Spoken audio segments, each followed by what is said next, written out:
Jimmy Butler, he's a very interesting player to me. Just goes to show the offense for the Dallas Stars could not keep up. And when the defense needed to step up, the Lightning's offense just overpowered them. It makes it almost impossible for their bats to get going or have any confidence in the locker room when you're getting absolutely hosed on the defensive end. He's like, oh shoot, I don't know where to go with the ball because I haven't been able to think. It's their defense, man. Minka Fitzpatrick, TJ Watt. You saw Luka. I'm very intrigued to see how Luka bounces back after his first playoff series. For next season, there are massive free agents like Giannis. And if Giannis goes to a team like the Heat, like I said before, I expect them to win the championship. 4 teams who could win the AFC in my mind, legitimately. Steelers, Chiefs, Titans, Ravens. Stay undefeated when they face the mighty Cowboys with Garrett Gilbert and Tony Pollard. It was a great series. Game 4 was one of the best games I've ever watched in my entire life. So happy when the Astros lost because it would definitely be a 2020 thing to have the Astros win a World Series and then you have to hear them. Now LeBron's a 4-time champion and Anthony Davis gets his first. It's unacceptable. Yeah, I was impressed by their game. Braden Point, Andre Palat, Nikita Kucherov, that was the best line in the playoffs, no doubt. I think you have 2 established number 1 wide receivers in Amari Cooper and Michael Gallup, and I think you have an emerging star in C.D. Lamb. Hey everyone, I'm Jared Sandler, and you're listening to Outsiders Opinions with Kevin and Austin. What's up, y'all? Welcome to our 28th episode. Last episode, we did playoff predictions for Wildcard Weekend. Austin went 4-2, and I went 5-1. We will be reviewing those in today's episode. Also, some good news. We expanded to Apple Podcasts, so make sure to check that out.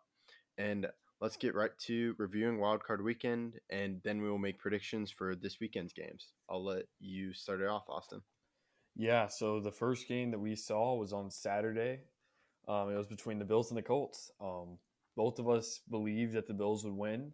I had it being a lot closer, and it ended up being a very close game coming down to the final throw by Phillip Rivers. I agree with him going forward on that 4th down and goal. While it didn't work out, I believe that was the game. It also didn't help that Rodrigo Blankenship missed a 33-yard field goal. This got me questioning the Bills, but the Colts were a good team. They had a pretty good defense, and Jonathan Taylor was running all over them. Your thoughts?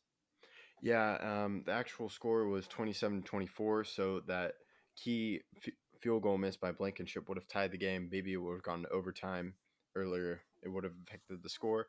And yeah, you said you anticipated it to be a lot closer. I didn't. I gave the Bills a 10-point lead in my prediction. So I was very surprised.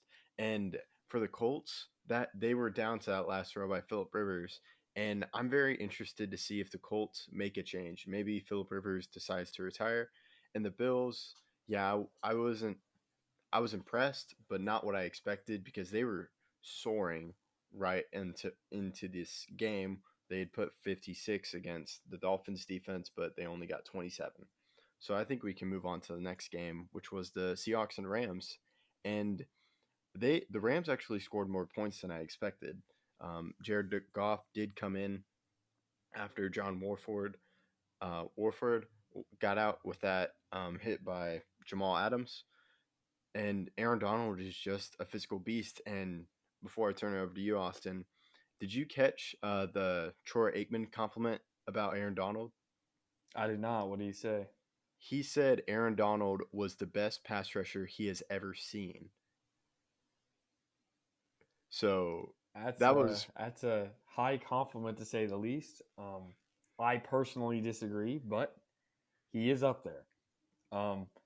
I expected it to be a lot more divisive of a Rams win. I had it being 8 points. You had it as a 4-point. It ended up being 30-20 with a very late touchdown by the Seahawks with like 3 minutes left. That really did not matter. The real story of the game, there were 2. Cam Akers went off against a Seahawks defense that still never learned how to guard the run. And then Jalen Ramsey, Leonard Floyd, and the rest of the defenders on the Rams really put Russ into one of the worst games I've ever seen him play ever. He threw under 50%. He threw a pick six. He almost threw another pick. He didn't play well. And the Seahawks really need to go soul searching. They fired their offensive coordinator, and I don't really think that was their problem. They scored 20 points. It was their defense, I believe, was the problem. Do you agree?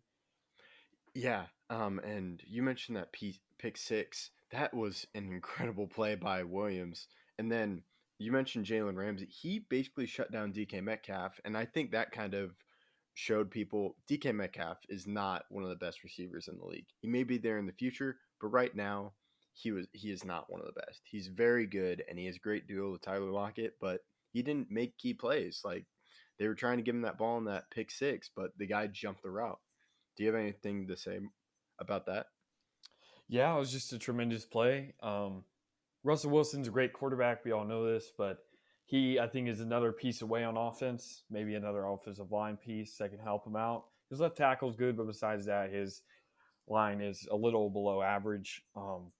But the Seahawks, I believe, have a great future because of the quarterback they have. I think we can move on to Washington versus the Bucks. This game was about where I expected points wise, but I did not expect the Washington football team to score 23. I had the game being 24-14. It ended up being 31-23. Close on the point amount, not close on how many they scored. Taylor Heineke was a story to behold because Alex Smith could not play. Tom Brady played very well, and I think they're going to start rolling. Your thoughts?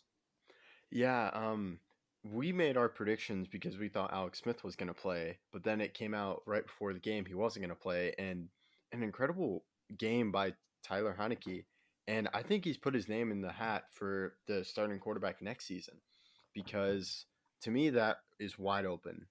There are injury concerns with Alex Smith. Kyle Allen's coming back from an injury. So Tyler Heineke, I think, can definitely make a play and maybe somewhere else. And I was impressed with Tom Brady, but not the supporting pieces around him. To me, you have a guy making his first start in the postseason, and they didn't really take advantage of it on defense. So I'm not sure how I see them going in this game. I just wasn't that impressed because I think Chris Godwin dropped a couple of easy passes. May have been nerves, but that's just not what I expected. Yeah, it was a much closer game. It came down to the very end, and I expect the Bucks Saints game to be good, but we can move on to Titans Ravens, which was a really surprising game. If you have watched the video before this, you will remember that I said I don't believe the Ravens can stop Derrick Henry. I was completely wrong. That was what they had to do to win, and they did it. I wasn't really impressed by most of the players on the Ravens offense. I saw it as stagnant against even a pretty porous defense by the Titans. So I don't really trust them against this Bills defense coming up. But if they could stop the run like they have been, the Bills don't really have a running game. But if the defense could play like they did against the Titans, they will have a chance. And their offense will just have to come to play. Lamar Jackson was their only explosive piece, and their offense looked so bad besides him. Your thoughts? Yeah, so I had picked the Ravens just because of their defense and Calais Campbell. Like they brought in Calais Campbell, I think, for a reason to be a pass rusher, but also to stop Derrick Henry, because that Derrick Henry knocked him out of the playoffs, and that's exactly what it did. It was a great team effort, and you were exactly right. The passing game for the Ravens hasn't impressed me this season, but the running by Lamar Jackson like that 20-yard something touchdown was just incredible. He came to play and he got his first career playoff win. So I think that silenced some of the credits about him not being a good quarterback in the playoffs because this was his third time in the playoffs. The two previous times in the playoffs, he had been kicked out in his first game. So it will definitely be an interesting thing because the Bills defense, I believe, is far better than the Titans defense playing right now. But I think we can move on to the Saints and Bears. What do you think? Yeah, so the Saints and Bears game, I feel like that Javon Wims drop uh, really set the Bears back. They had a serious chance of winning this game despite the 21-9 score.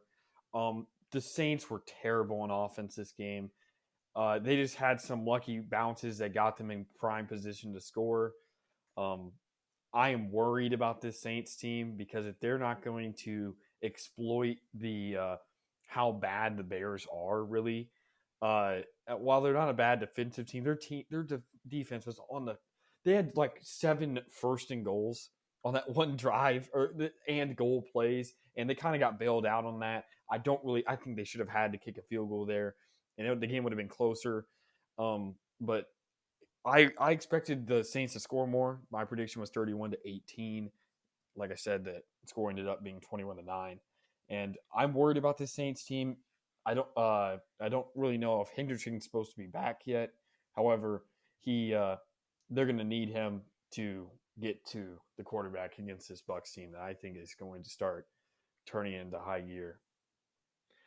Yeah, the Bears, I think it's definitely time to move on from quarterback for Mitch because he didn't make some key plays, but that Wims drop was definitely a play that was not on him. It was on the wide receiver. And Matt Nagy kept his job, which I believe I was a little surprised because they only put 9 points up, but maybe he gets one more year. And then I saw Chuck Pagano retired, and I'm not a huge fan of Chuck Pagano, so I'm wondering if the Bears go after a defensive guy who I think is coming out of retirement again, Wade Phillips, because I think that would be they got some playmakers, and I think Wade Phillips loves to work with playmakers. Do you have any thoughts on that? Yeah, that'd be an interesting move. But this Bears defense isn't the problem. We all know this. I believe that they can upgrade their O line. Nick Foles can be the quarterback for them. He's played better than Mitch this season, despite the fact that the win totals haven't shown it. He's had one of the highest percentage of chances to catch, like they did that like completion percentage thing, like which ones are uncatchable and catchable. 65% of his passes are catchable. So he's a much better QB than Mitch. The difference is his speed and mobility, which Mitch can get out of the pocket. That's why he's a better quarterback for a team with a bad O line. But to move on to the Saints, they're going to need to get healthy, and Drew Brees has to come to play. Tom Brady can still throw the deep ball.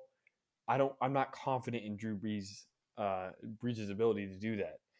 He's going to need to prove me wrong like the Ravens did. But I'm not as confident. We can move on to the most surprising game of the week by far, the Steelers versus the Browns.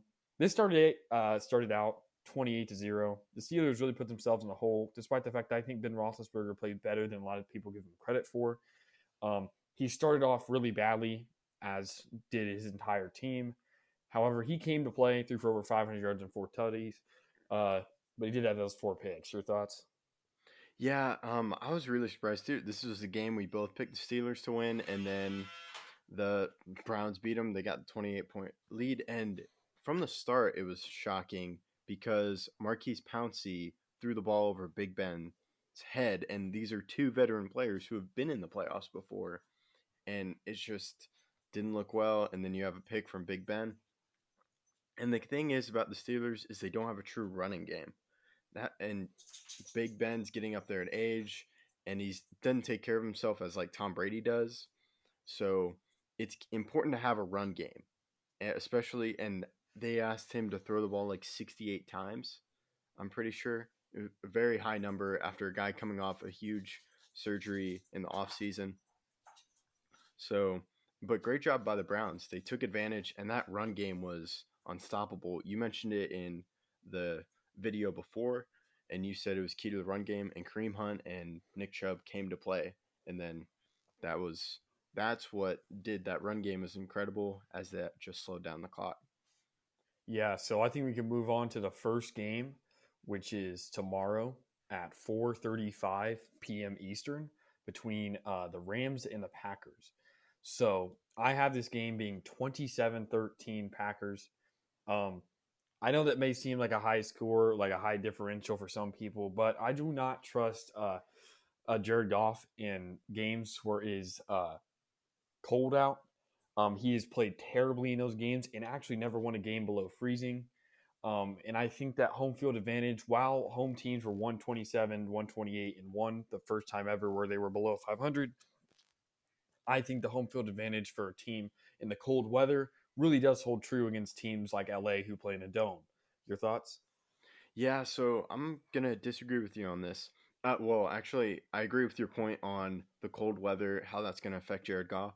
But Jared Goff to me is not what powers this offense. It's the run game, and the run game will not be affected as much as throwing the ball will be for LA.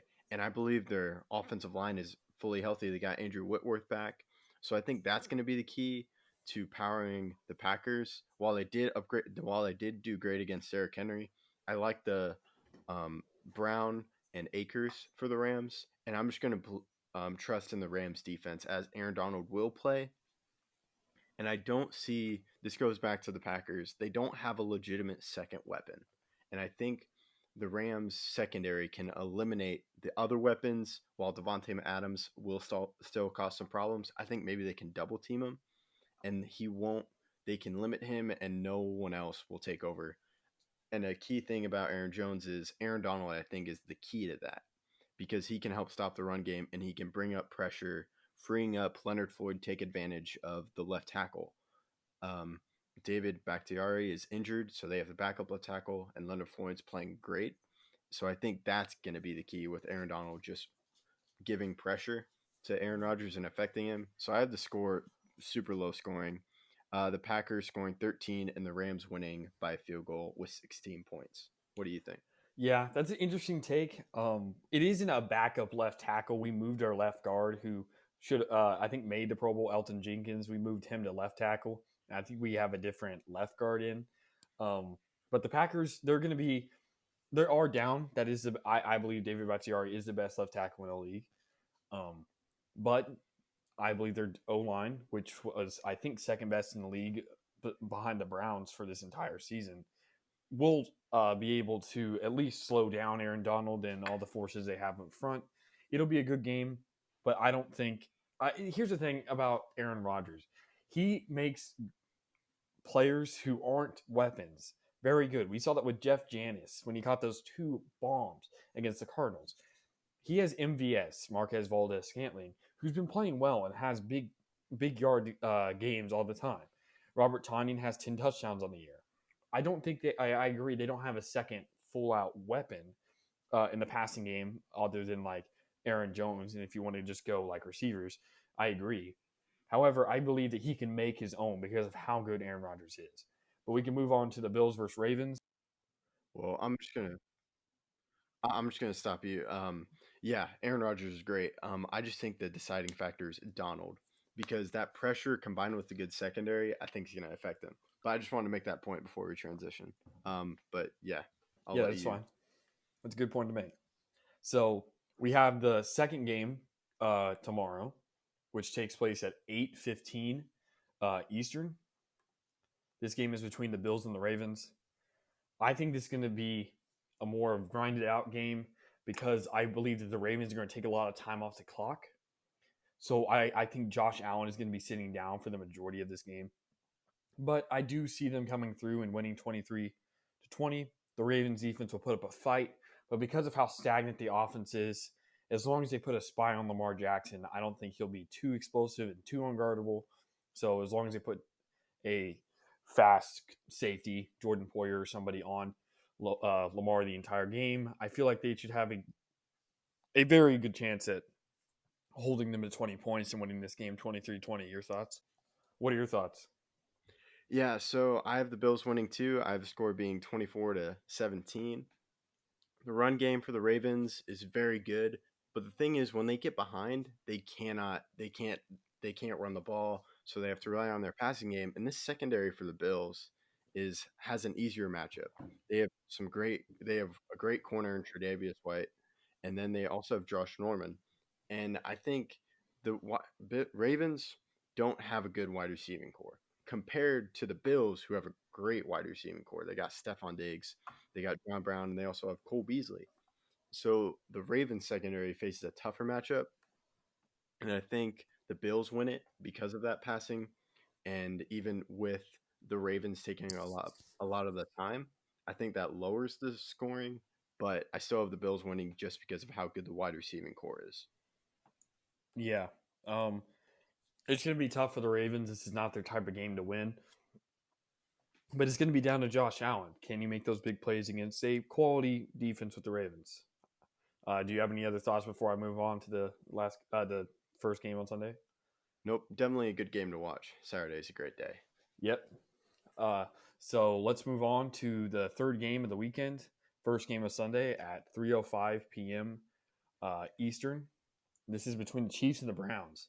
A real David versus Goliath story. I do not trust the Browns' offense because of, like you said, you cannot run the ball as efficiently, or at least you can't trust it as much when you're down because you can't waste all that much time.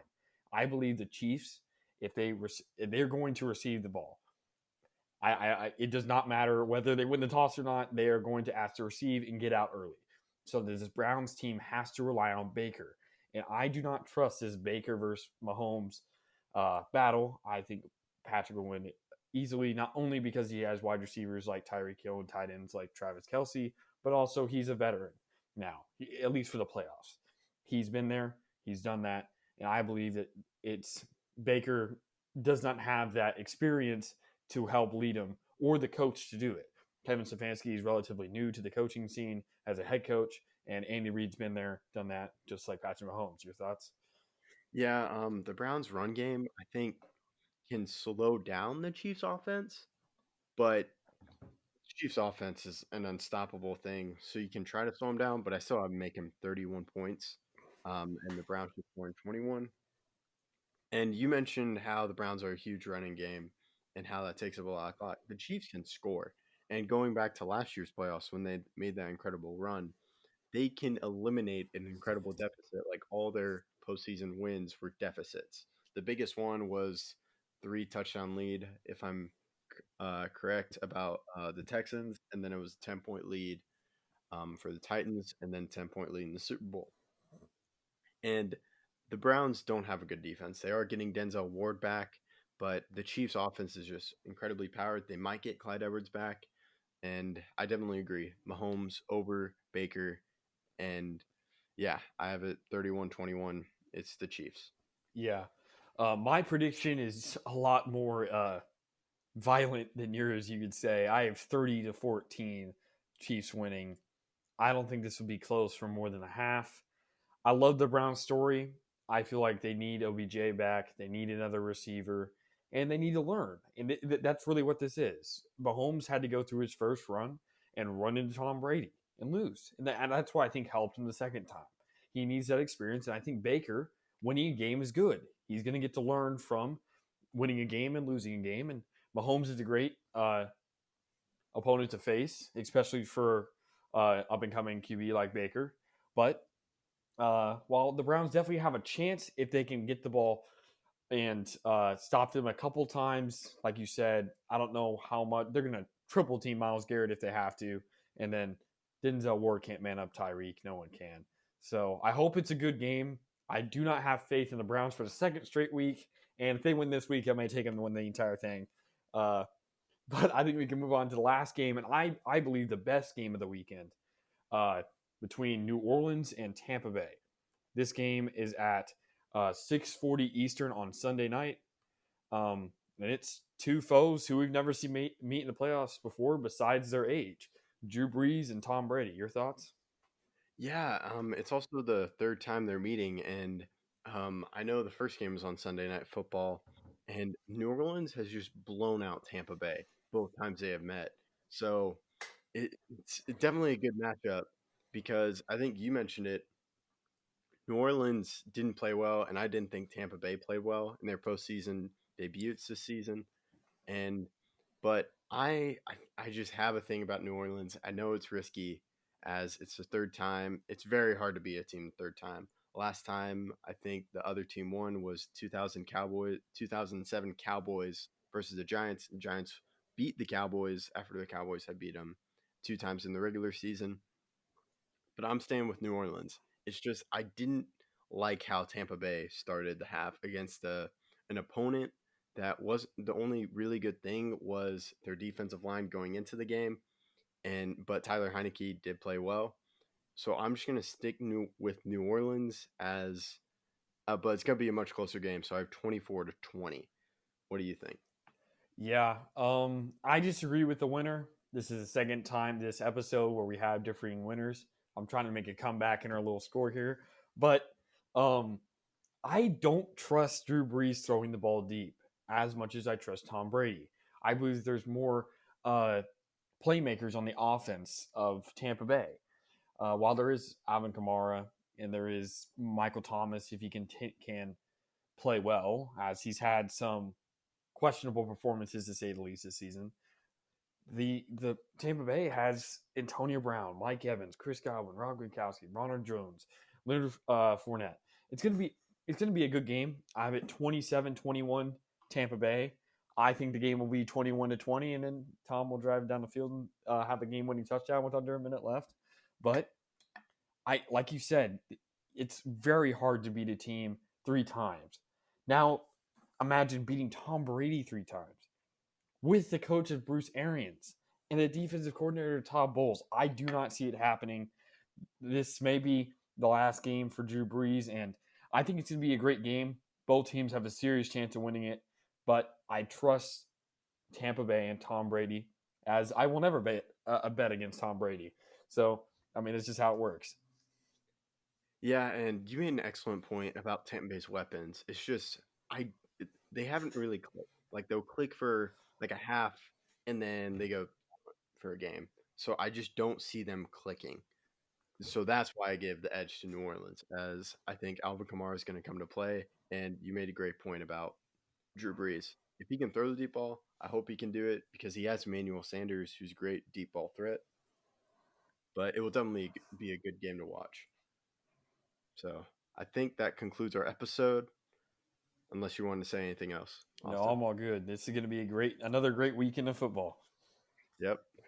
Just like last weekend. So thank you for listening to our 20th episode. Make sure to check out our last episode. As I mentioned, Austin went 4-2 on the predictions, and I went 5-1. We'll be keeping track of these scores. Maybe Austin can make a comeback, or maybe I only lose one game. We'll see. Check out our trailer if you're listening on Apple Podcasts. Just to remind you all, we are an Apple Podcast now, so make sure to subscribe, maybe leave a review. We greatly appreciate it. And have a great long weekend and enjoy some football.